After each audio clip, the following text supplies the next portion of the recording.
Hey everyone, welcome to Quad Qorner. I'm Mint, and as you can see by the document title, that I'm a big Lugia fan. Lugia is the Pokemon I think I first fell in love with, mainly because there are only 3 legendary birds with the first generation, and I didn't really like the colors of them, but I'll get into that story in another video. With a new set of Pokemon cards coming out soon called Silvertempest, I thought I'd document my attempt at collecting all the Lugia cards. Because like I said, Lugia is my favorite, and Silvertempest has the cards featured around Lugia, the Lugia V, V-Star, V-Max, and maybe a Gold Lugia. I started mainly collecting Lugia cards about a year ago, but I created this document a few weeks ago so I can keep track of what I have and still need, and I decided to share it with you all and share how you can create this type of spreadsheet in Google Sheets. So mine is pretty expensive. You don't have to follow this if you don't want to. This just makes it easier for me to keep track of everything. So as you can see, I have the list of cards, the expansion pack names, Japanese expansion pack names, the card numbers, rarity, all that fun stuff. I pretty much got that chart on the left. This chart outlined in purple, I got this from Wikipedia, so I can't take credit for this part. But this part, I got it English, got it Japanese, language, and hollow. This part I put together myself, as well as this part at the bottom. Now, I have 3 different sections under got it for English and Japanese is yes, purchased, and in transit. And as you can see, these are different colors so I can keep track of where they are. If the boxes are in black, it's either because it lines up just with the title and I don't need to focus on that section, or as you can see here, there was no English expansion for the Lugia EX, so it's only Japanese, so I blacked out the English part and kept the Japanese part. So, like for this example, you can see it say Japanese here, English here, both there. That's how I organized everything. So under English, we got yes, purchased in transit. Japanese, we have yes, purchased in transit. For language, I selected English, Japanese, or both, so I can keep track if I have just the English version, just the Japanese version, or both of them. And under hollow, we have hollow, reverse hollow, both or not. And both pretty much means hollow and non-hollow. And then reverse hollow is its own thing. But then of course you get more specific, because you can see at the bottom, I labeled this as rainbow because I have the rainbow version of it. And then we also have reverse and non-reverse in this section, or reverse and hollow. So this document pretty much gets updated pretty frequently. It helps me keep track of what else I need to add in addition. As you can tell, now there's more options underneath holographic. But this is this way it'll keep me straight. I go to card shows quite frequently now, so whenever I look for Lugia cards there, even if it means that I buy a card twice or maybe 3 times, if I see it at a card show, I do take pictures of my Lugia cards I have whenever I go to a card show, so that way I can see it visually before I buy one. But sometimes I end up buying one that I already have, and I don't have a problem with that because it's actually cheaper for me to get it at a card show versus eBay or something like that. So that way, if I have 2, oh well, I have 2. I'll just give one to one of my sisters, or I might just hold on to it and trade it later. At the very bottom, we have need in English, and English is pretty much the total number of cards, at least so far. This number is going to change once Silvertempest comes out. How many I own in English. Currently I have 18, although this number is slightly off, and I'll let you know why in a second. And then I have percentage, and percentage is pretty much a division of I-56 over here over B-56 over here to let me know exactly how many cards I have out of all the Lugia cards, and currently I'm sitting at about 58%. And as you can see with Japanese, I only own 3 out of 37, so my percentage is much lower. I am trying to collect all the Lugia cards, but I'm mainly focusing right now on the English ones because they're easier for me to get my hands on. And so the reason why I said that this number is slightly off than the actual collection I have is because of these 2 cards right here. And because I have a reverse version of it and I have a non-hollow version of it, so if I'm counting all of these, this will add up to 18. But in my collection, I have to count this number twice to get my actual number of cards. These 3 say they're in transit. I actually have them right now. So I'm going to go ahead and change them to purchased, and I'll do another video later on, what's not purchased, change these to yes, and I'm going to do another video later on opening them and showing them. And so even though I marked them as yes, it still says 18, because as soon as I change this to any other item, it's going to turn this number to 19. So I'm going to go ahead and backspace that. So what I'm going to do is I'm going to go ahead and start on this new sheet over here and show you all how to create this document if you are interested. So I'm going to go ahead and use the Sylveon version of the chart because I'm actually a big fan of Sylveon, and I think that's going to be the cards I aim for next after Lugia. Oh, of course I can do that. Okay. So we, let's say we're just only going to focus on English cards, so we can change this to say status, and then hollow. I think we don't need that anymore. Oh yeah, because it's going to be English and then hollow. So okay, so we're just going to stick with English and hollow, and I prefer things to be centered. So to be able to get the drop down, you right click, hover over view more cell actions, and then hit data validation. You're then going to change this to list of items, and you're going to list out your items with a comma.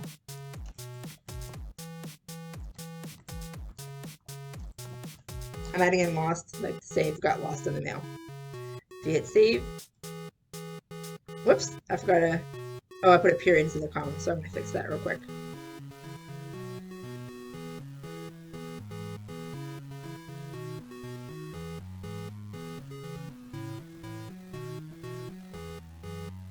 Okay, so that should fix it now.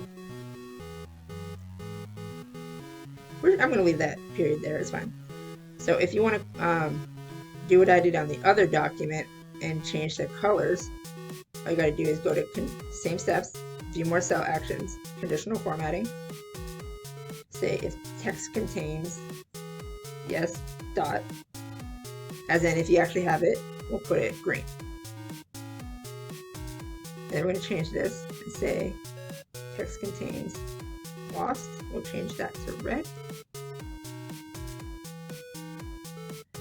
Text contains in transit, we will change that to yellow.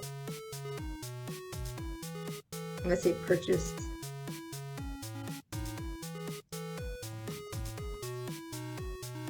to make that blue.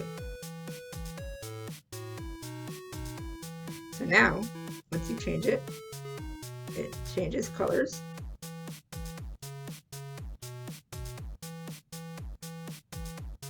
Oh, did I forget to hit save on this one? Oh, I misspelled transit, no wonder. So let me go ahead and fix that.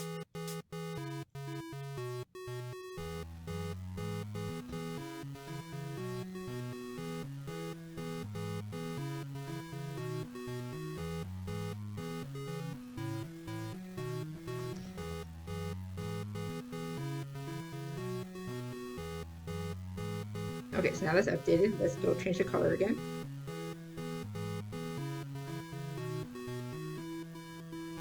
Custom that to blue.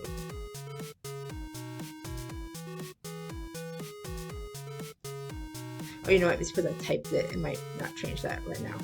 Okay, so that's fine. So I'm going to go ahead and just keep that white. We're going to delete that. Okay, so once you're clicked on the box, I'm just going to back that out. Once you're clicked on the box, you'll see this black arrow pop up. If you want it to say the exact same thing for every single box, gotta click here, take the black arrow, just drag. And now every single box should have the drop down arrow. Which technically you don't need because this row right here and this row right here doesn't have the drop down. So you can fix that later, but in general, now every box has the drop down. So now, for the 3 colors over here, it will change for every item. And then we don't have a rule for that one, so that can stay white. So then you can have your sheet look like this. And this way you can keep track of what items you actually have.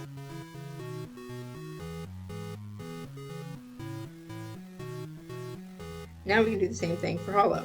So you're going to right click, more actions, data validation, yes, reverse,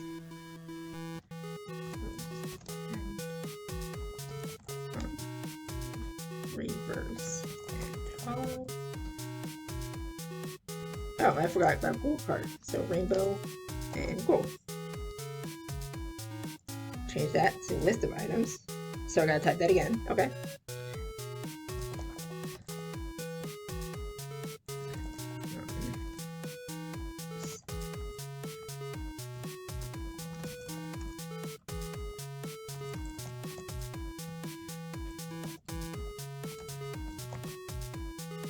Okay, let's see. And now you have all those options, and I did the period thing again.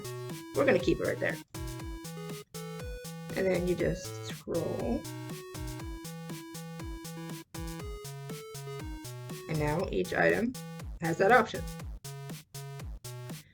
So now if you want to do the need and percentage, need. Now this says for 40 out of 47 rows, this would look like there's 47 Sylveon cards. I know there's not 47 Sylveon cards, but for the sake of time right now, we're going to say there's 47 of them. And we can mark how many you own, and then percentage.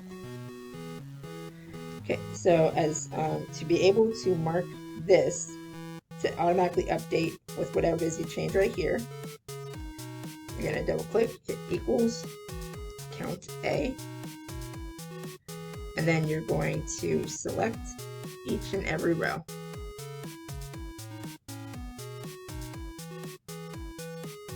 Now you can make sure you only select the rows that actually has a card in it. So you don't want to select this one or this one because that doesn't have a card option for what you're looking for. Well, technically it doesn't have one. You can take out the data value for the drop down later.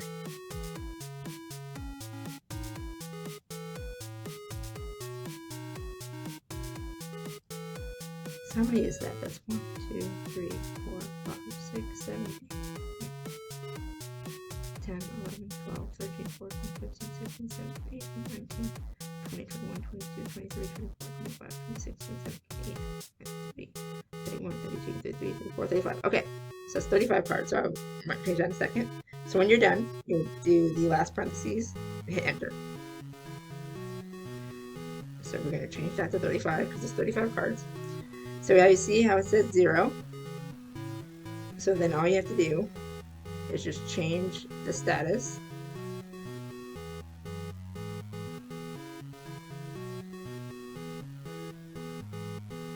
So there's 1, 2, 3, 4, 5, 6 cards right there. So now the number at the bottom will say 6.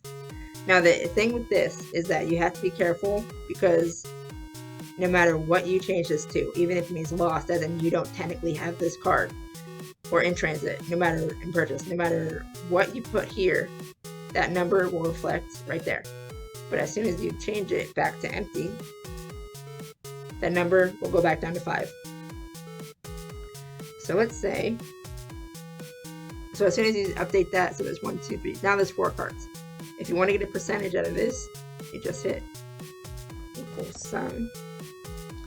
What is that? That's I48 divided by B48. Yep. And then that's your percentage. Now normally we make it round so it's easier for me to read. So that means you have 11% of all the Sylveon cards because you have 4 out of 35. And if you didn't see that before, you just hit this percentage button right here. And that's how I keep track of my sheets. I can show you how to do this in Excel. I can probably do that in a separate video because that takes a slightly different set of steps. Okay, so now I'm just going to clear off my desk and let me go ahead and open up some Pokemon Go cards. Okay, so here is actually the second time that I'm going to open a Pokemon Go tin, because the audio equipment I had when I recorded the first time messed up, and I did not realize that until after I was done. So the reactions you're going to get are not the first reactions I had when I opened these packs. And again, this is legitimately the first time I'm opening any Pokemon cards from Pokemon Go. So here's the first one. I got this Blissey. I really like the holographic pattern from this. And I got this Pikachu, which I noticed popping up a lot at the local card and comic shows I go to. So I started getting into Pokemon cards when I was about 8 or so. And these are out of order, by the way, from what I pulled.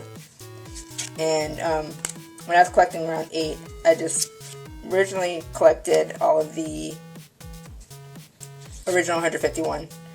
And I also really like this cute picture, because it was definitely like in Pokemon Go where Smeargle popped up whenever you try to take a picture. But I was a casual collector. The actual first holographic I got was a Gengar, and I traded it to my brother for a Pokemon I don't remember, and now I wish I had that Pokemon again, so I actually ended up buying the first edition Gengar from eBay just so I could get that holographic back. But yeah, I started collecting when I was about 8 or so, and then I collected all the way up till about 2010, around the time I went to college, and then I stopped because I didn't take my cards with me. And then I worked at a music summer camp, a week-long summer camp, from what ages was that? Oh, what ages? From, I think it's like between my sophomore and junior year of college, or maybe it was freshman and sophomore, I don't remember. I want to mix these up because, like I said, I've already opened them. And the kids were like bringing in their Pokemon cards and raving about it. I'm like, oh, I still have mine from when I was a kid. I'll bring mine in. So I did that, and they wanted to trade with me. They were super excited to see all the old, aka vintage cards I had. And then I started picking up again recently, because when we were all stuck in lockdown during the pandemic, and I'm sure you all heard about that Charizard card that got pulled and was worth a lot of money. So I'm like, I'm going to start collecting again. So I'm mainly collecting to get the 151 original, but I'm also, as you can tell by the title of this video, collecting to get all the Lugias. And Lugia is my favorite Pokemon because I'm a quadruplet, and when we were growing up, they had the 3 legendary birds, Articuno, Moltres, Zapdos, and they were all in the corresponding colors that my parents gave to me and my sisters to identify us. So there was no green legendary. And I'm like, okay, that's cool, I'll just wait. And then Mewtwo and Mew came out, and as much as I love Mewtwo and Mew, there wasn't, as much as I love Mewtwo and Mew, that I still wasn't really interested in them because it wasn't green. So I'm okay, maybe Generation 2 there'll be a green legendary. Nope. It was just Lugia and Ho-Oh, and quite frankly, honestly, out of the two, I enjoy the look of Lugia so much better. And it had a movie based around it. So once I saw that movie, I'm like, yep, Lugia is my go-to Pokemon. And so now I'm trying to collect all of them.